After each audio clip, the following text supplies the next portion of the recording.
Il est tout juste 17 h, soyez les bienvenus sur l'antenne de Grand Lille TV. Au sommaire de ce lundi 24 septembre, un appel à témoins suite à un accident mortel survenu à Marcq-en-Barœul.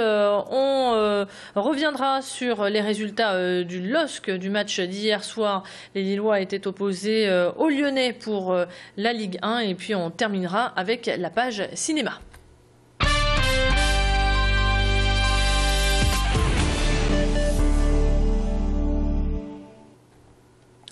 Il ne s'attendait pas à une telle nouvelle. Le tribunal de commerce de Lille a prononcé la liquidation judiciaire de la société Allural France, anciennement Sofilac. Les 38 salariés de cette entreprise spécialisée dans le laquage de produits d'aluminium sont sous le choc. Depuis l'année dernière, la société était en mauvaise posture avec un chiffre d'affaires en baisse de 45%. 5 jours après l'annonce du dépôt de bilan, les salariés replongent dans un cauchemar qu'ils connaissent plutôt bien puisqu'en 2004, ils se trouvaient dans la même situation et ont été rachetés par une autre entreprise. Malgré l'adversité, ils restent unis et espèrent qu'un repreneur se fera rapidement connaître. D'ici là, ils comptent bien occuper les locaux de l'entreprise située à Salomé, près de la Bassée. On écoute Pascal Montel de l'Union syndicale des travailleurs de la métallurgie. Même si aujourd'hui le tribunal de commerce a prononcé la liquidation, les salariés gardent espoir. On veut voir le site redémarrer, on va rechercher un entrepreneur. C'est possible. On a un potentiel, on a un portefeuille client. Et je suppose qu'ils auront encore besoin de nous. Et c'est important aujourd'hui que les salariés maintiennent le site et pour revendiquer le prolongement de l'activité.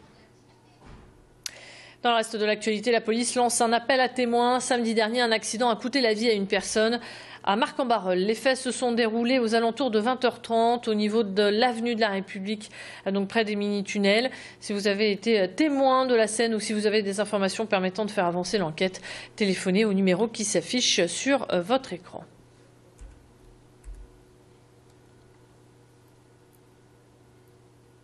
Cheikh Bamba Diaye était de passage sur la métropole lilloise. Le maire sénégalais de Saint-Louis a été reçu par la communauté urbaine de Lille. Ensemble, ils ont mis en place en mars 2011 un protocole de coopération décentralisée dont l'objectif est de développer leurs échanges mais aussi leurs relations, que ce soit au niveau culturel, environnemental ou sur la santé. Un projet pour lequel la ville de Lille a déboursé la coquette somme de 360 000 €. À l'occasion de faire un premier bilan et de dresser les nouveaux objectifs à atteindre, notamment celui d'approfondir la question du changement climatique. On écoute le maire de Saint-Louis au micro de Mathilde Lacroix. La perspective d'avenir, c'est simplement comment faire aujourd'hui pour que le développement puisse véritablement être porté par les territoires et les collectivités locales. De ce point de vue-là, il y a une tendance mondiale qui fait que mieux gérer, c'est gérer dans la proximité, gérer en partage, gérer de manière transparente et dans un dispositif de bonne gouvernance approuvé, valorisé. Du sport comme promis avec cette mauvaise passe pour le LOSC qui n'enregistre toujours pas de victoire dans son nouveau stade. Les Lillois ont fait match nul hier soir à domicile face à l'Olympique lyonnais lors de la 6e journée de Ligue 1. Les nordistes étaient pourtant bien partis en inscrivant un but à la 7e minute, but que l'on revoit d'ailleurs ici. Il est signé Nolan Roux. Mais les Lyonnais ont eu plus de mordants et ont réussi à égaliser en fin de match, gagnant ainsi un point, ce qui leur permet de conserver leur 2e place au classement général, alors que Lille chute à la 12e place. On écoute sans plus tarder les réactions d'après-match de Dimitri Payet au micro de nos confrères de LOSC TV.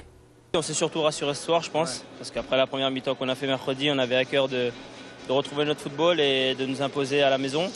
Je pense qu'on a fait le match qu'il fallait. Malheureusement, comme tu l'as dit, on n'a pas su tuer le match quand il le fallait. Après, on a des joueurs comme Licha en face. On sait très bien qu'il ne leur en faut pas beaucoup. Il met une frappe et il marque. Donc, mais on va surtout retenir les choses qu'on a fait de bien ce soir.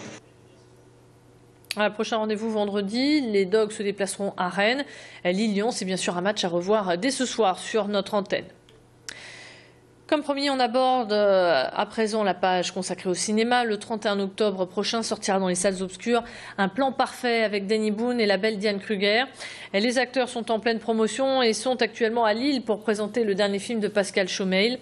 Cette comédie raconte l'histoire d'Isabelle. Pour éviter que son premier mariage ne se termine en fiasco, comme ça l'a été dans sa famille, elle décide de conjurer le sort en se mariant à la va-vite avec un parfait inconnu et de divorcer aussi rapidement. Mais tout ne va pas se passer comme prévu. prévu. Sa cible est un guide touristique qu'elle va devoir suivre aux 4 coins du monde. Je vous propose d'en découvrir un extrait.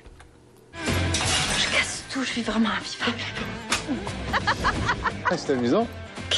Isa, qu'est-ce que t'as foutu avec le shampoing et la pub? Merci. Je lui fais les pires horreurs. Et lui, il me regarde avec ses yeux de labrador. Comment j'ai pu croire qu'une fille comme elle s'intéresserait à un type comme moi? Je dois être un petit peu con. T'étais au mauvais endroit, au mauvais moment.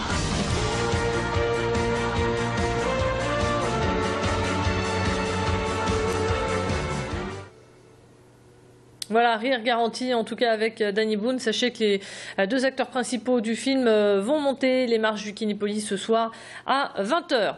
Et puis on va parler du temps avant de refermer cette édition. L'automne a bien remplacé l'été. Cet après-midi, on a eu de bonnes rafales de vent accompagnées de pluie. Le temps devrait se calmer dans les prochains jours. Après l'été mitigé que l'on a eu sur la région, comment sera l'automne? Alors pour répondre à cette question, nous avons joint un prévisionniste de Météo Service. Caractéristique de l'automne, c'est qu'on peut alterner des périodes très ensoleillées avec un anticyclone qui est bloqué, et puis par moments des périodes un peu plus dépressionnaires comme maintenant. Donc c'est parfaitement de saison ce type de temps. C'était même un peu hors norme, je dirais les derniers automnes, et là on est dans une configuration tout à fait classique. C'est la fin de ce flash. À suivre votre météo. À tout de suite.